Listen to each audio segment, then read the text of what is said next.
Bom, e agora fica nesse empurra-empurra, né, de versões, avisou, não avisou. O Andrei foi claro ao dizer que não, né, não achou que seria razoável a Polícia Federal participar dessa maneira. Boa tarde. Bem, boa tarde, Diego, boa tarde, Carla, boa tarde, Dani, boa tarde para todo mundo que nos acompanha aqui no All News.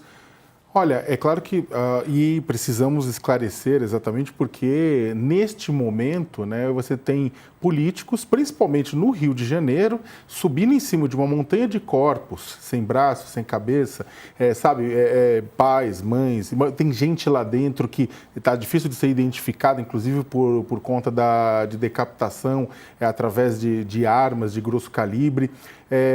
Ao que tudo indica, você tinha civis, você tinha pessoas, trabalhadores que não tinham nada a ver com a história, que também acabaram morrendo no meio do caos da operação policial, né? Mas você tem gente subindo numa montanha de corpos para cravar uma bandeira política, né? E aí você vê, na esteira desse massacre, né? Porque não há um outro nome para 120 mortes, né? É o completo atestado de incompetência, de incapacidade, de falta de planejamento. Se isso é o planejamento do Rio, imagina se não fosse o seu quê? 1000, 2000, né?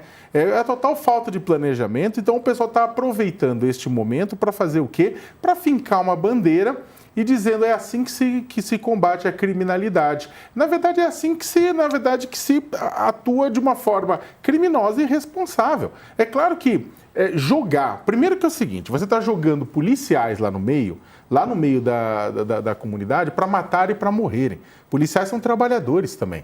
Você tem muita gente lá que vai para lá morrendo de medo, exatamente assim, poxa, estamos indo sem estrutura nenhuma, estamos indo sem nada. E aí o pessoal vai para lá, vai para a guerra para matar e para morrer. Acabou morrendo 4 policiais, também infelizmente. Acabou morrendo 120 pessoas, infelizmente também. Não se sabe ainda e quem eles são. Alguns já foram identificados. A polícia, membros da polícia dizem, olha, se está lá, se morreu é porque era culpado. O próprio governador do estado disse que inocentes eram apenas os policiais. Ora, já foi feita uma investigação em todos os mortos, nas outras chacinas com envolvimento da polícia, nas outras operações policiais que também foram recordistas anteriores em mortes, você depois descobriu pessoas que eram inocentes, que não tinham nada a ver com a história, Diego. Então o que acontece? Só que neste exato momento está se colocando o quê? Está se colocando uma bandeira política no meio disso. Está se usando isso para colocar a pauta da segurança pública como pauta de 2026, deixando de lá, tentando nublar outros temas que ficaram confortáveis para o governo federal, como a soberania ou como a economia.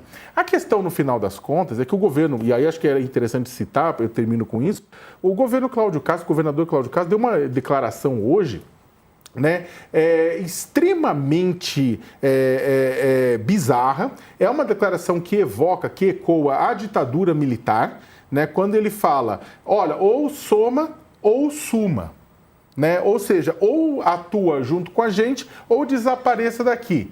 Qualquer marmota com problema de cognição logo lembra da declaração ame-o ou deixe-o, muito comum na época que os verde-oliva torturavam e matavam gente por aqui entre 64 e 85. Né? É uma declaração do tipo, ou você está com a gente ou você é o nosso inimigo. E isso não é tolerado numa democracia. Só que o que o Cláudio Castro, que o governo Cláudio Castro vem fazendo na área de segurança pública também não é tolerável numa democracia. Vem combatendo da pior forma possível. Vem atuando pouco no estrangulamento financeiro, no estrangulamento, no confisco de bens, no bloqueio de armas e de drogas, no combate a políticos e policiais que estão mancomunados de forma promíscua com o crime organizado no Rio de Janeiro. Você tem experiências no restante do Brasil em que você consegue, como numa quimioterapia, desidratar o tumor do crime organizado para depois ter um ataque para tentar recuperar o território. O que aconteceu com o Cláudio Castro? Não. O que ele foi feito? Foi feita uma ação pirotécnica para gerar imagem, para gerar repercussão, para gerar um fato político. E agora você tem o quê? Ele percebeu que você tem a extrema-direita, governadores da extrema-direita, o pessoal, todo mundo abraçando ele por conta dos resultados, porque a extrema-direita nas redes sociais está bastante excitada com o que aconteceu. E ele está dobrando a aposta com esse tipo de declaração, falando que se morreu é porque é culpado, porque falar que os únicos que eram inocentes eram os policiais, isso é um equívoco, você precisa de uma ação investigativa. O cano da arma do policial não é investigador, promotor, juiz e carrasco. Você precisa de um processo legal, né? Quem tenta golpe de Estado tem processo legal no Brasil. Qualquer outro crime, você precisa ter o processo legal respeitado. E, ao mesmo tempo, não é assim, não concorda com a gente, foge, suma daqui, né? Se não concorda com a gente, é sentar para conversar.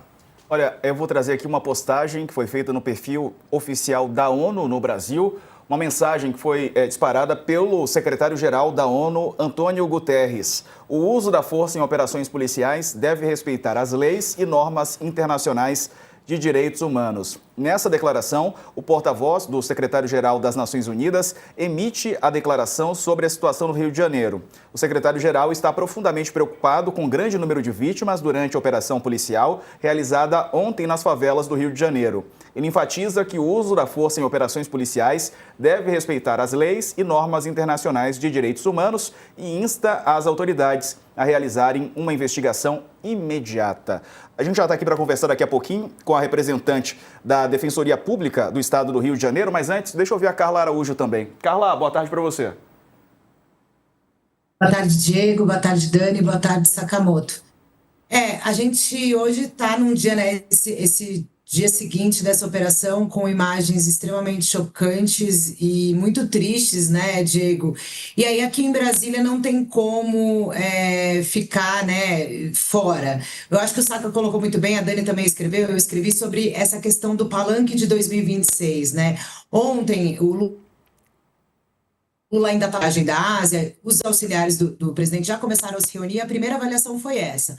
Olha, Cláudio Castro está colocando uma bandeira eleitoral, quer ser eleito senador e essa vai ser a bandeira dele. O Planalto identificou isso ontem, isso foi passado para o presidente Lula hoje, nessa reunião que ele teve com o ministro Ricardo Lewandowski, com o diretor da Polícia Federal, que também, como a gente tinha falado, foram ao Rio, né, para poder dizer... Aliás, tem uma informação, Diego, que ontem também o governo, nesse diz que não diz, né, porque a gente viu o Cláudio Castro ontem mudando de tom ao longo do dia, né? A primeira declaração dele, logo após a chacina na coletiva, ele já começa a falar do governo federal e é aí que os auxiliares do presidente Lula falaram, olha, é palanque, a gente tem que ver como responder.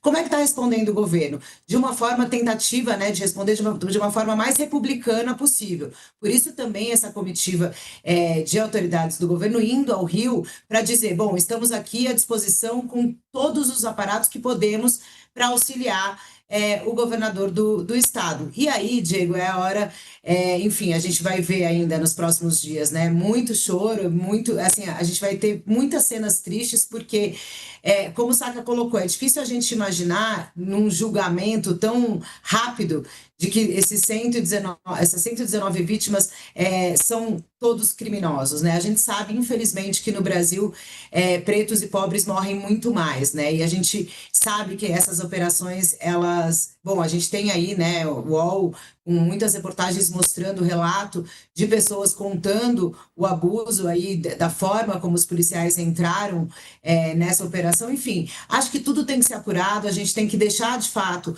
a política de lado, porque nesse momento tem 120 famílias, incluindo, claro, as do policiais, porque costumam dizer assim, né, Diego, a imprensa fica olhando para o lado dos direitos humanos. Evidente, a gente olha como olha a ONU aí, e como a gente fala, mas não é a questão disso, é a questão de olhar que ali, né, são vidas, são famílias, e que as autoridades têm que responder, têm que justificar, têm que explicar, têm que dar alguma razão, e é difícil que a gente imagine que haja uma outra razão, né?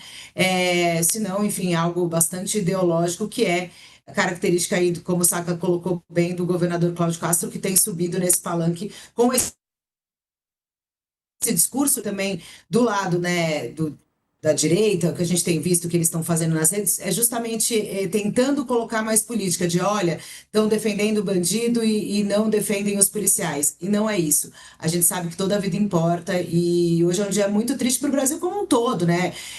Não tem lado. essa tristeza. Essas imagens de hoje, elas não chocam para quem é de espectro de direita ou de esquerda, elas devem chocar todo mundo que é humano, né?